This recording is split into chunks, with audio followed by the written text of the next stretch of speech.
Bonjour à tous, bienvenue dans cette nouvelle vidéo. Aujourd'hui, je voulais vous donner 7 conseils pour réussir votre démarche de VAE, toujours. 7 conseils qui en fait vont vous guider et vont vous donner un sens à tout ce que vous allez entreprendre durant ces mois, ces semaines et ces mois de travail pour d'une part rédiger votre livret 2 et d'autre part préparer l'oral avec le jury. Alors, la première chose que je voulais vous donner comme conseil, c'est plutôt une question, c'est de vous demander pourquoi vous faites cette VAE. Est-ce que ça a un sens? Est-ce que ça va chercher quelque chose d'important pour vous en termes de challenge, en termes de perspective, en termes de projet? En règle générale, oui, mais raccrochez-vous à cette image, à cet objectif et à ce besoin lorsque vous allez être dans le travail de rédaction et que vous allez parfois être un peu malmené justement par ce travail de rédaction. Alors, je dis malmené, mais le terme est un peu fort, mais c'est vrai que parfois on se sent un peu fatigué, démuni. On ne sait plus par quel bout prendre son livret 2, on ne sait plus quoi dire, on a la sensation d'être complètement vidé, d'avoir tout dit en fait, alors qu'il reste encore des choses à développer, puisqu'il y a des compétences qu'on n'a pas développées, et donc on se sent un peu vide. Et quand on se sent un peu vide, raccrochez-vous et reconnectez-vous vraiment à cette image et à cet objectif pour continuer d'avancer et dépasser ce moment un peu creux que vous allez naturellement rencontrer pour continuer d'avancer. La deuxième chose que je vous conseille, c'est de faire un bilan de vos actions et de vos missions avant de démarrer le travail d'écriture. Pourquoi? Parce que en fait, on fait tellement de choses dans une journée ou même dans une fonction qu'on en oublie tout ce qu'on fait. C'est-à-dire qu'on va garder les grands items alors qu'on fait plein de choses, plein d'actions, plein de missions. On est en contact avec énormément de personnes, on communique avec beaucoup de personnes, beaucoup de services, des prestataires, des clients, des responsables, des chefs de projet, des gestionnaires, d'autres managers, d'autres responsables, ça dépend à quel niveau vous êtes, mais on fait énormément de choses et le fait d'écrire, de référencer, de documenter tout ce qu'on fait va faire qu'on va se rendre compte et on va prendre du recul par rapport à tout ça pour le développer davantage. Et si vous ne faites pas cette phase de bilan, vous allez passer à côté d'une multitude de choses que vous faites et que vous n'allez pas malheureusement développer dans votre livret 2.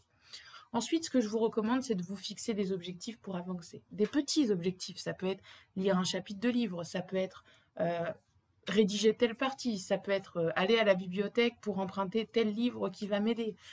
Ça peut être plein de choses, mais en tout cas, si c'est fixé, si c'est acté, et surtout rédiger vos objectifs, comme ça vous allez d'une part pouvoir les cocher quand ils sont atteints, et ça fait du bien au moral, et d'autre part, vous n'allez pas les oublier, puisqu'ils seront écrits, et que vous allez devoir les pointer à un instant T, donc vous allez forcément vous challenger et avancer. Je vous recommande également de lire. Alors, on n'a pas forcément besoin de référencer son livret 2. Si vous êtes en bac ou en BTS, vous n'avez pas forcément besoin. Vous allez définir certaines choses, mais ça va rester très synthétique, on va dire. Alors que sur un bac plus 3, sur une licence, sur un master, sur des diplômes d'État, on attend de vous que vous référenciez votre écrit. Et le fait de lire, vous allez voir parfois un auteur parler de ce que vous faites, mais d'une manière dont vous ne l'avez pas conçu, abordé, vu. Euh, et en fait, vous allez vous dire, mais c'est ça que je fais. Et en fait, il l'explique tellement bien que ça va vous donner un nouvel angle et une nouvelle approche pour rédiger votre écrit. Donc lire, de toute façon, lire, ça vous ouvre une fenêtre et une multitude de fenêtres sur le monde que vous n'avez pas parce que vous avez votre vision des choses, votre vérité.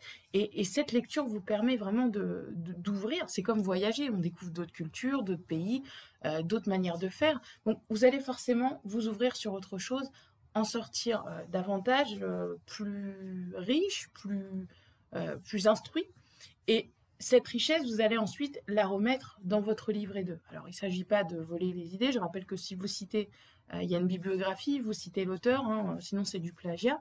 Mais en tout cas, il y a des idées qui peuvent ensuite germer en vous et puis vous apporter d'autres choses. Soyez persévérant et déterminé, ne lâchez rien. Et c'est valable pour tout dans la vie. Quand on se lance dans des choses, c'est pas facile, c'est difficile, il y a des imprévus, il y a des coups de mou, il y a des choses qui sont compliquées à gérer, il y a des choses qu'on aurait aimé ne pas avoir pendant sa démarche, mais qu'on a dû gérer. Donc, restez persévérant et je dirais accrochez-vous à votre pourquoi et à votre objectif. Croyez en vous-même. Le diplôme, c'est une chose, mais aujourd'hui, les compétences, vous les avez. Surtout si vous avez reçu votre avis de recevabilité, c'est que l'organisme certificateur a jugé votre expérience recevable. Ensuite, encore faut-il la développer, j'en conviens. Mais croyez en vous-même, ça veut dire que les compétences, vous les avez et qu'il faut simplement faire sortir ces compétences, les développer, les expliquer pour demain convaincre d'autres personnes que vous êtes compétente et que vous faites ce qu'il faut au regard du référentiel visé. Et puis le dernier conseil, mais ça c'est comme dans la vie, demander de l'aide. On va beaucoup plus loin quand on est accompagné, quand on travaille en collectif, que quand on avance seul. Alors demander de l'aide, c'est pas forcément un accompagnement, ça peut être une personne qui va vous relire, ça peut être un collègue qui fait le même métier que vous, qui va vous aider à structurer votre pensée, ça peut être votre mari, votre femme qui vous connaît, qui vous entend parfois râler en rentrant du travail sur certaines choses et puis qui va vous dire mais ça tu l'as pas mis dans ton livret alors que ça tu le fais. Ça peut être ça aussi, ce regard extérieur. Il y a évidemment l'accompagnement qui permet d'avoir une méthodologie, mais pas que. Donc n'hésitez pas à demander de l'aide et oui, à demander de l'aide en fait quand vous en avez besoin et quand vous sentez que vous êtes face à un mur et que là il faut une main tendue, il faut un regard extérieur pour vous aider à sortir de ce point un peu compliqué que vous traversez.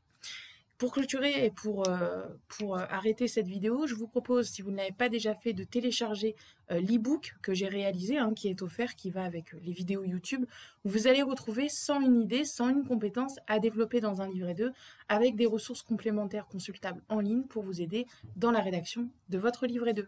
Je vous souhaite une très belle journée et je vous dis à bientôt.